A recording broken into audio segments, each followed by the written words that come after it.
Good day, and welcome to Soft Skills, Strong Results, Practical Strategies to Improve Interpersonal Communication. I'm your host, Charlie Krebs.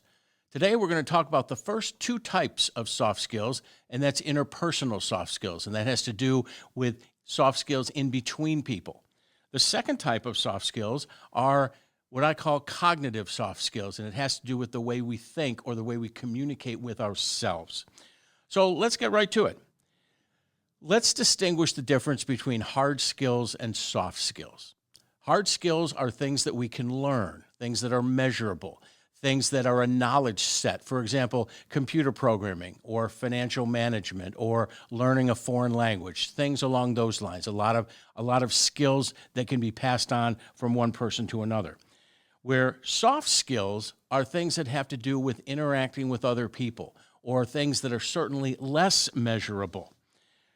Soft skills have to do with communication and connection with people.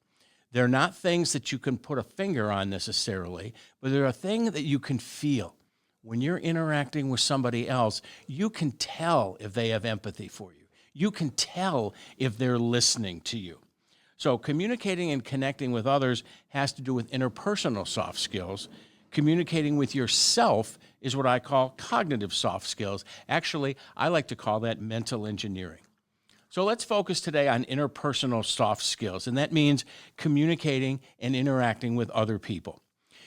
Whenever you're in the presence of another person or a couple people or something like that, you are using interpersonal skills.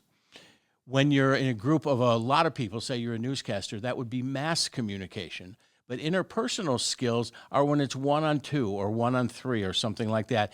And whenever you're in the presence of other people, you can't not communicate.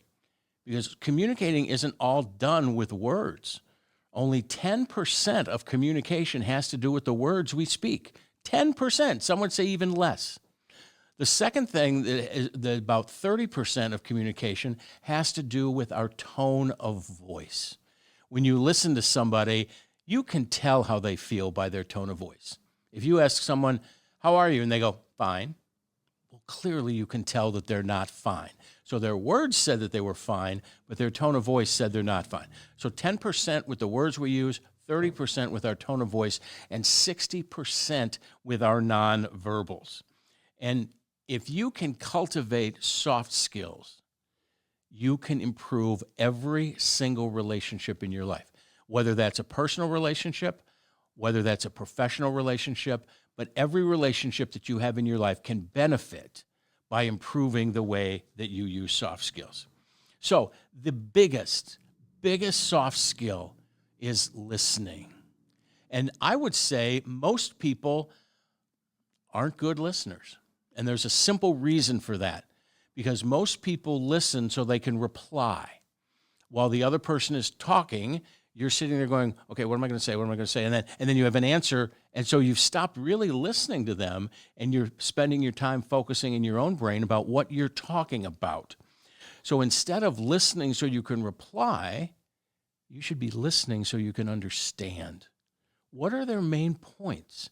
If you had to teach what someone is telling you right now, and you had to go teach somebody else, you'd pay attention so that you knew what their main points are. So when you're actively listening, in a way, you're thinking to yourself, okay, what's their main point? If I had to write this down, what would I write down? And I would say that by simply improving your listening, you can improve your interaction with other people. So when we're listening, one thing that we need to do is we need to pay attention. So many times, this day and age, we are so distracted.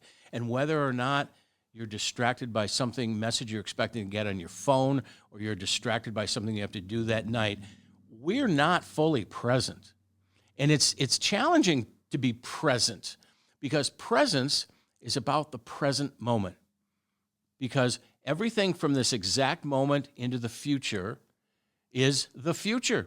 It doesn't exist. It will exist, but it doesn't right now. Everything from now until the beginning of time doesn't exist. It did exist, but the present, that's what makes presence, is being right here, right now, with the people you're occupying this moment with. So instead of thinking about what you need to do next, instead of thinking about the people that you need to send a message to, be right here and be present. One of the things to let people know that you're present is called attending. If I'm listening to somebody, I can just, okay. Let them know that I'm paying attention. Now, you certainly don't want to be a bobblehead and go, because that's artificial. But if you're really paying attention, you can send them a signal that you are paying attention. Sometimes you can summarize what they're saying because maybe you didn't get it right. You can say, so what I'm hearing you say is, so maybe that's what you want to do. You may want to ask a question and say, is this what you're saying? And they can say, no, that's not what I'm saying at all. That's not what I meant. And then you can correct that information. Active listening builds trust. If I know that you're right here, right now, in the present moment with me, I feel like I can trust you because you're not wandering off. You're putting your focus on me, and that tells me that I can trust you. Active listening builds a greater connection with people. When you have a connection with people, I'm in your life and you're in my life. And that connection, I value you and you value me, and that promotes understanding. I think one of the biggest problems in relationships is that when one person doesn't understand the other person, and maybe they don't understand the other person because they weren't actively listening. If they were actively listening, we can de-escalate conflict. If I know exactly what you're saying, I don't jump to any conclusions. If my goal is to understand what you are saying, then I'm really paying attention, and so it's much less likely that I'm going to jump to conclusions. Active listening also helps us be better problem solvers. If I know what the underlying issue is, if I'm actively listening to you and I know what the underlying issue is, then I'm going to be able to solve that problem much more easily. And active listening nurtures empathy. Empathy is when we try to walk a mile in the other person's shoes to see what's going on in their life. Not pretend like we know what's going on in their life, but that we know what's going on in their life. And if we do, we're less likely to be judgmental of that person.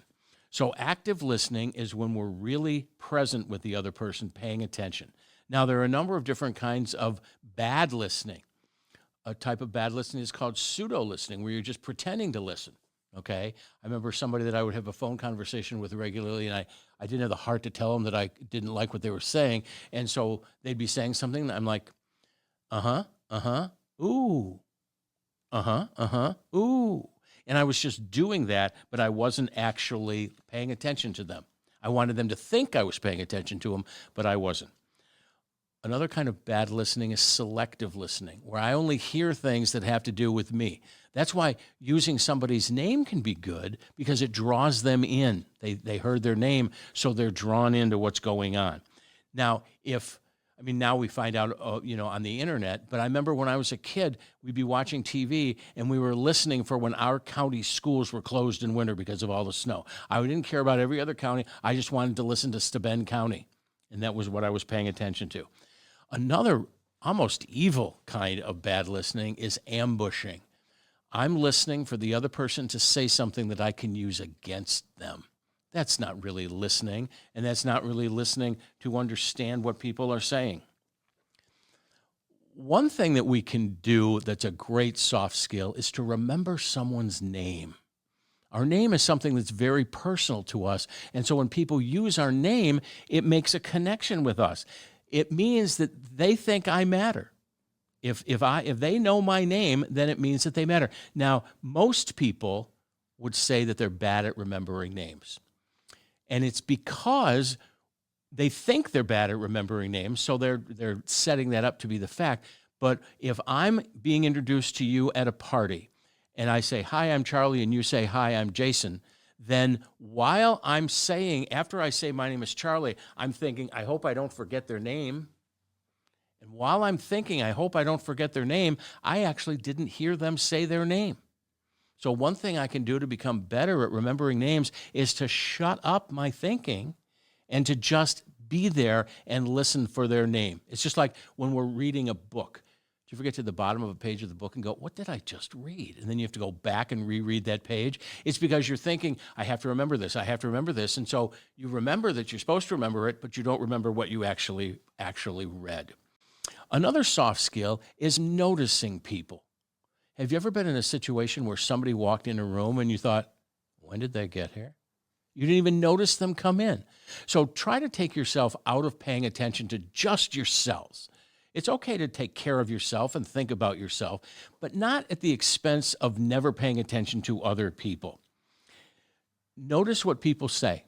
Sometimes somebody will say something, you go, but you didn't really hear what they were saying. That's part of active listening. So listen to what people have to say and listen to what they don't say. Listen between the lines. Do you hear some depression in their voice? Do you hear some excitement in their voice? Do you hear something that's giving you a clue as to how they feel? So listen between the words. Notice what people wear. People take pride usually in what they wear, and if you can notice what people wear, then that tells them that you're paying attention to them. Notice what they notice. If somebody says, look at the pattern in that, and you can say, I never noticed that. That's observant of you. Think about how that makes someone feel. Another thing that you can do is you can ask people about their life. Ask them about their family. Let's say somebody's parent just went into a nursing home. You can say, how are they doing? I know they fell and that they broke their leg. How are they doing? That tells them that you care. Ask them about their kid's soccer game.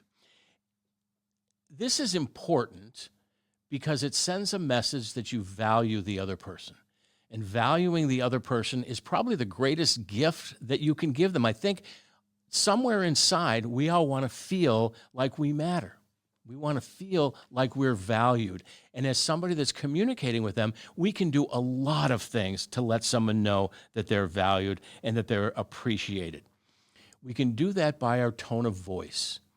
If, let's say you go to a funeral, you don't walk up to somebody and say, gee, I'm so sorry for your loss. I mean, that certainly doesn't communicate that. But if I walk up to somebody and just say, I'm so sorry, your tone of voice is communicating that. Try to use the word you more than you use the word I. Because if I say you a lot, and you this, and you this, and you this, that tells somebody that I'm paying attention to them. Think about their body language. Their body language closed. Are they looking at you? Are they looking down? Are they looking away? They've got some weird angle. If somebody's standing there, are they cropped up on one leg? Those are all kinds of closed body languages. Now, when we're standing and talking to people, I know it's probably more uncomfortable, but when I'm having a conversation with somebody at a reception and I'm just standing there talking with them, I put my hands at my side. Yes, it's a little uncomfortable for me, but think about it. I mean, look at my hands right now. My hands are open as opposed to if my hands are closed. So our body position communicates something. We need to remember that everything sends a message. When we're in the presence of other people, absolutely everything we say and do and wear sends a message. Even there's an aspect of communication called proxemics. Proxemics is based on the word proximity.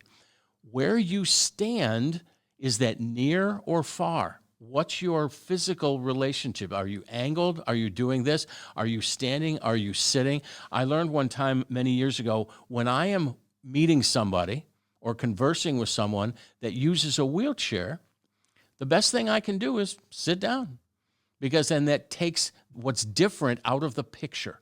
And whenever I can do that, some people may notice and go, well, he just sat down. That was nice. Or some people may not notice, but suddenly we're eye to eye. So proxemics can send a message that you value somebody. Another thing is a similar word. It's called chronemics, based on the word chronology, the amount of time that you spend with somebody.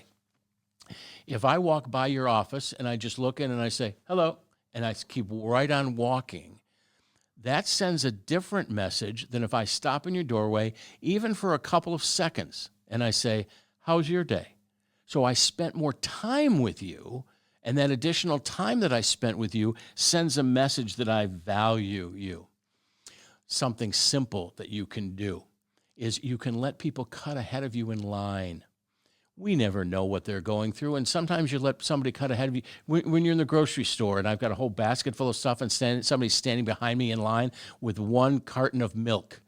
And I say, do you want to go ahead?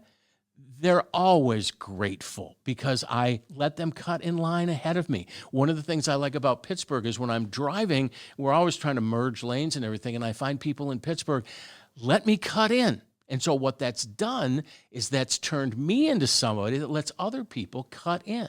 So when we use these soft skills, they rub off on other people.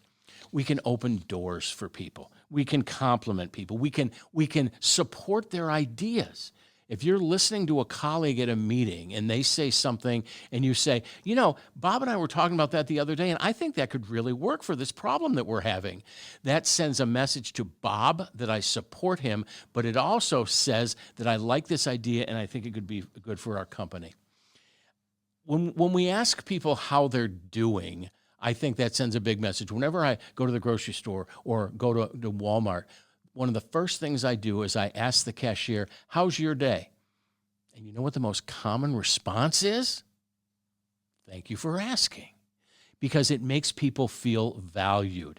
Another simple thing that we can do is instead of telling someone what to do, we can ask them what to do. Years ago, when I was the house manager of a big performing arts center in Champaign-Urbana, Illinois, we had 4 theaters, and I was the house manager, and I was in charge of all audience operations. Sometimes we'd have 3 or 4 theaters going at a time, and there was the lead custodian. His name was Ralph. And every once in a while, with that many theaters and that many people, we'd have a medical emergency. And so we would have to call an ambulance. So one of the staff would call the ambulance. I would get on the walkie-talkie, and I'd say, this is Charlie to Ralph. We have an ambulance showing up. Would you open the loading dock, please? And a few years later, when Ralph was retiring, he said to me, he goes, do you know you always asked me? He said, you didn't need to ask me, but you always asked me to open the loading dock door instead of telling me to open the loading dock door. And that sent a message. And I think that message was that I valued him, and I did value him. I would say we were even friends. But valuing somebody is a tremendous gift that you can give someone. Another soft skill that goes a long way is empathy. In empathy, trying to understand someone's perspective, genuinely care about them and support them. And it says that you value them. Empathy is a key to strong communities, and it means that we're trying to bridge divides and that we're attuned to other people. And if I'm attuned to you and you're attuned to her and she's attuned to him and they're attuned to me, that just builds a connection between us. So empathy can go a long way in building strong communities.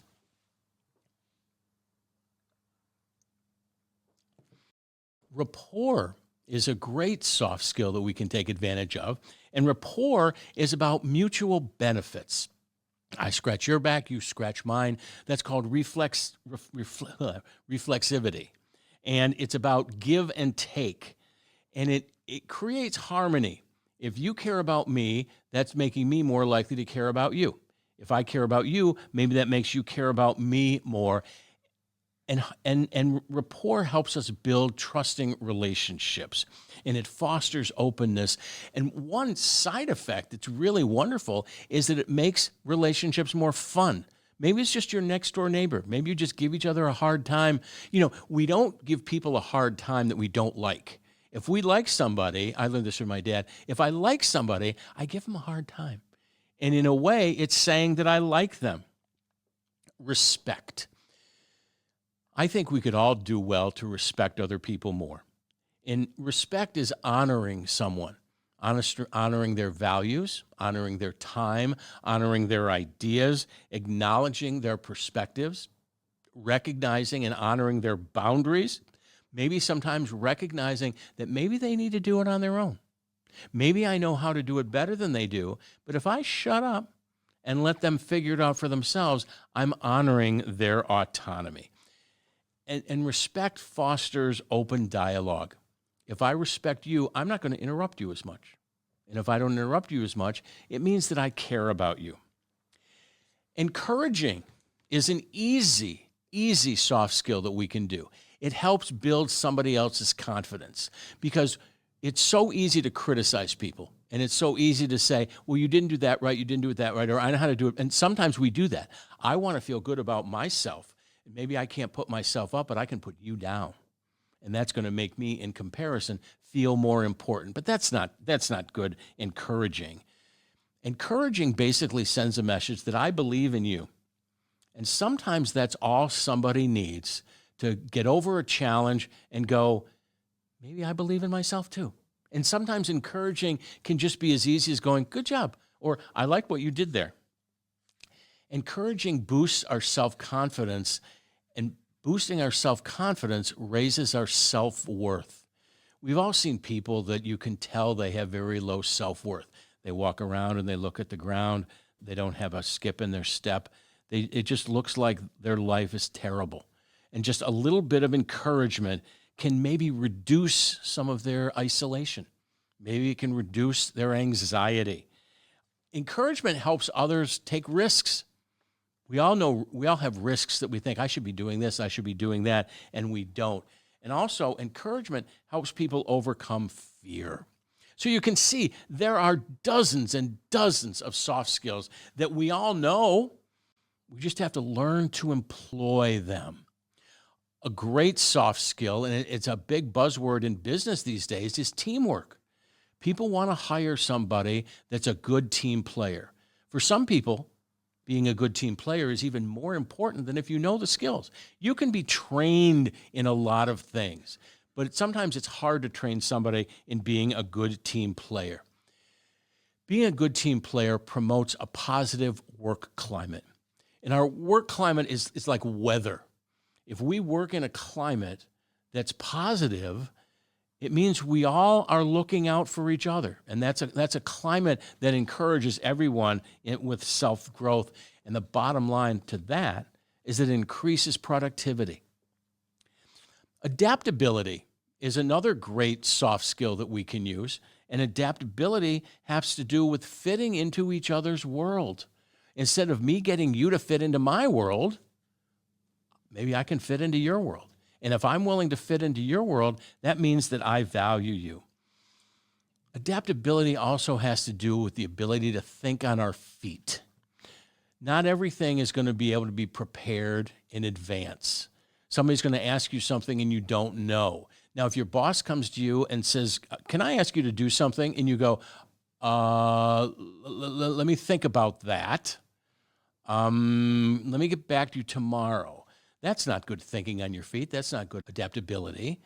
But if your boss comes to you and says, can I ask you to do something? And you go, sure, I'll try that and see what happens. I can do that. Adaptability means we can also navigate better in an unpredictable world. And we welcome change instead of fearing it. A big soft skill is cultural awareness. Trying to make ourselves aware of what other people's lives are like. And again, trying to fit into their world instead of them fitting into my world. Different times that I've traveled abroad, I've made an attempt to learn a little bit of the other person's language. And when I'm asking them how to do something in their language in a broken way, they can tell I'm not a native speaker, but I think they appreciate the effort. And nine times out of 10, they'll say, I speak English, but they like the fact that I made an effort to try. Cultural awareness prevents misunderstandings. When people use certain gestures, maybe it means something in another culture and it doesn't mean it in my culture. And so if I'm culturally aware, I'm not going to use that gesture because it means something bad to another culture. Being culturally aware means that I'm open to diversity. And when we're open to diversity, it means we're open to new ideas. Other people might look at things differently than I look at them. We've all grown up in different situations, and cultural awareness doesn't necessarily mean what nation you're from. Maybe it's what religion, or maybe it's what sexual orientation, or maybe it's what geography you grew up in. And it means that you're open to a lot of different things, and it fosters inclusion, and it fosters tolerance. And inclusion and tolerance make us all better. A great soft skill is conflict resolution. It means addressing disagreements in a way where we both understand each other.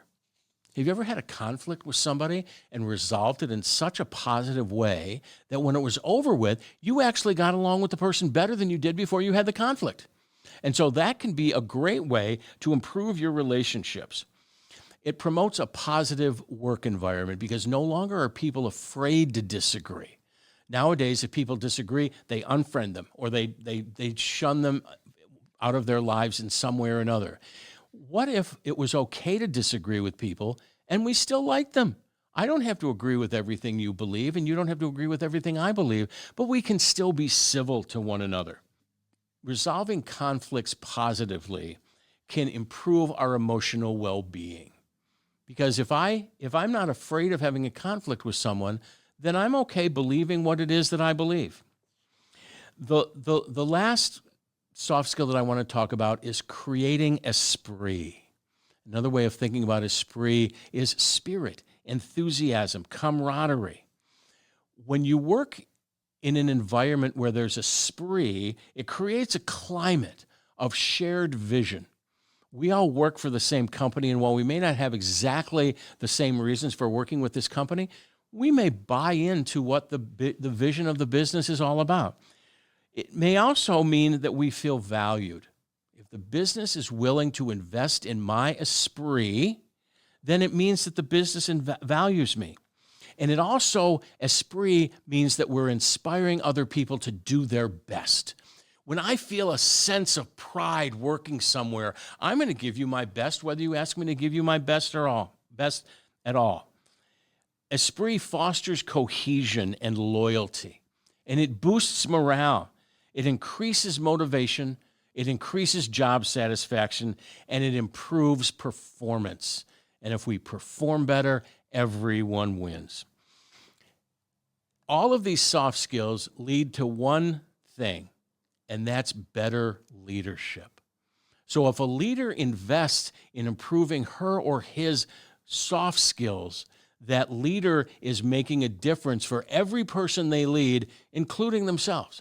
So if you want to be a better leader, invest in your own soft skills. So clearly there are a wide variety of soft skills in which we can invest. They all affect our human interaction. So those are interpersonal soft skills. Next time, we're going to talk about cognitive soft skills, which is all about managing our thinking, which is what I call mental engineering. So thank you all for joining me today on Soft Skills, Strong Results. I'm your host, Charlie Krebs, and remember, soft skills are the human side of success.